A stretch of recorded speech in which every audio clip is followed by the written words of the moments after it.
શું ફ્રેન્ડ્સ, તમે ક્યારેય ઘરે રાજમા ભાત બનાવીને ખાધા છે? જો નથી ખાધા તો આ વિડીયો તમારા માટે જ છે. વિડીયોને અંત સુધી જરૂરથી જોશો. તો ફ્રેન્ડ્સ, કેમ છો? જય સ્વામિનારાયણ. સ્વાગત છે તમારું મારા કિચનમાં.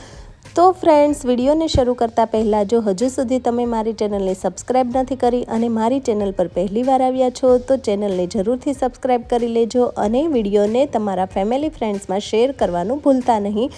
તો રાજમા ભાત બનાવવા માટે મેં અહીંયા સૌથી પહેલાં રાજમાને લઈ લીધેલા છે અને તેને મેં અહીંયા આખી રાત પાણીમાં પલાળી રાખેલા હતા અને સવારે તમે જોઈ શકો છો કે રાજમા આવી રીતે ફૂલીને તૈયાર થઈ ગયા છે.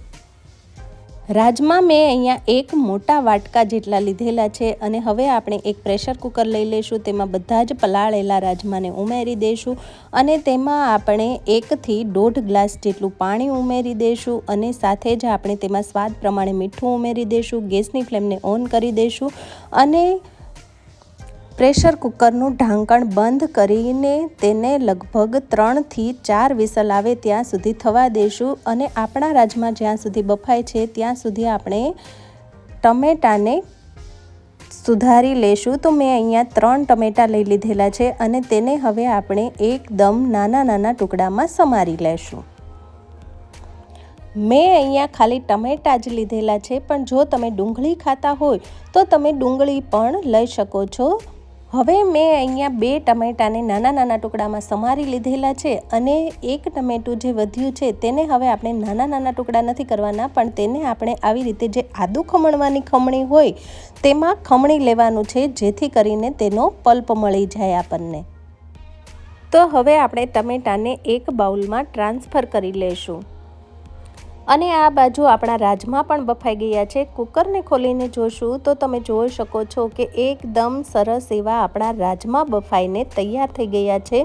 તો હવે આપણે એક તપેલી રાખી દઈશું, તેના ઉપર એક જારી રાખી દઈશું અને તેમાં આપણે બધા જ રાજમાને આવી રીતે ગાળી લેશું. તમે જોઈ શકો છો કે રાજમા એકદમ સરસ એવા બફાઈ ગયા છે અને હવે આપણે એક કઢાઈને ગેસ ઉપર ગરમ કરવા માટે રાખી દઈશું. તેમાં 5 થી 6 ચમચી જેટલું ઓઇલ ગરમ કરવા માટે રાખીશું અને ઓઇલ ગરમ થઈ જાય એટલે હવે આપણે તેમાં અડધી નાની ચમચી જેટલી રાઈ ઉમેરી દઈશું અને તેને ચટકવા દઈશું. રાઈ ચટકી જાય એટલે હવે આપણે તેમાં 1 થી 2 તજના ટુકડા ઉમેરી દઈશું, એક તમાલપત્ર ઉમેરી દઈશું, સાથે જ આપણે તેમાં અડધી નાની ચમચી જેટલું આખું જીરું ઉમેરી દઈશું, અડધી નાની ચમચી જેટલી હિંગ ઉમેરી દઈશું, અડધી નાની ચમચી જેટલી હળદર અને હવે આપણે જે ટમેટાનો પલ્પ અને ટમેટા સુધારીને રાખેલા હતા તે ટમેટાને ઉમેરી દઈશું અને સરસ રીતે હલાવીને મિક્સ કરી લઈશું.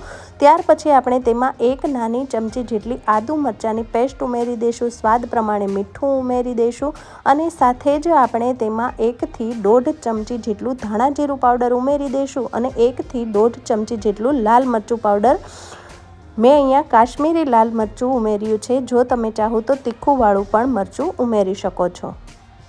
અને હવે આપણે કઢાઈનું ઢાંકણ બંધ કરીને 2 થી 3 મિનિટ સુધી ટમેટાને થવા દઈશું. તો 2 થી 3 મિનિટ પછી તમે જોઈ શકો છો ટમેટા એકદમ બફાઈ ગયા છે. તો આપણે તેમાં અડધી નાની ચમચી જેટલી ખાંડ ઉમેરી દઈશું બધા સ્વાદને બેલેન્સ કરવા માટે. અને હવે મેં અહીંયા પાઉંભાજી મેશર લઈ લીધેલું છે. તો પાઉંભાજી મેશરથી આપણે બધા જ ટમેટાને સરસ રીતે મેશ કરી લઈશું, જેથી કરીને આપણને ઘાટી ગ્રેવી મળી જાય.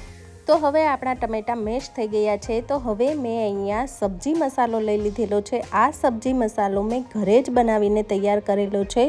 તેમાં મેં ગાંઠિયાનો ભૂકો, શીંગનો ભૂકો, કાજુ બદામનો ભૂકો, મગજતરીનો ભૂકો ને એવું બધું ઉમેરીને સબ્જીનો મસાલો બનાવીને સ્ટોર કરીને રાખેલો છે. જો તમારી પાસે આ મસાલો ના હોય તો તમે ચવાણાનો ભૂકો કરીને તેને પણ સબ્જીમાં ઉમેરી શકો છો.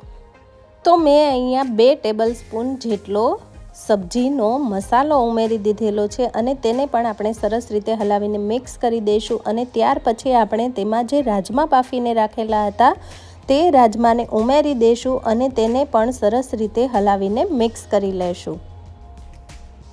અને હવે મેં અહીંયા એક મેગી મસાલાનું પેકેટ લઈ લીધેલું છે. મેગી મસાલો ઉમેરવાથી સબ્જીનો સ્વાદ ખૂબ જ સરસ આવશે.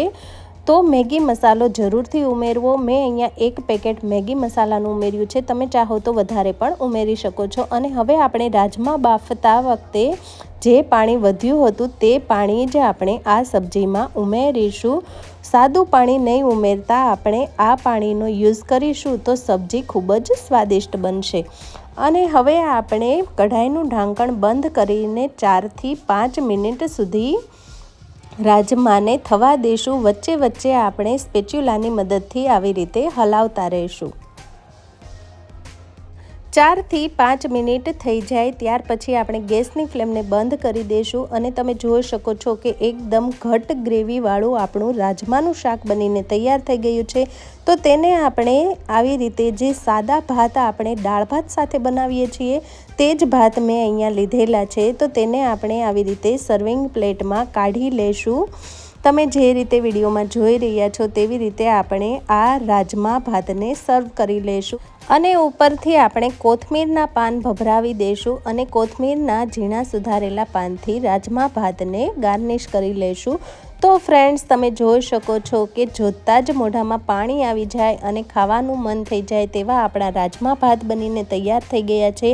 એકદમ સ્વાદિષ્ટ આ રાજમા ભાત બનીને તૈયાર થાય છે। જો ફ્રેન્ડ્સ તમે ક્યારેય ઘરે નથી બનાવ્યા આ રાજમા ભાત તો એકવાર જરૂરથી ઘરે બનાવજો, ખૂબ જ મજા આવશે।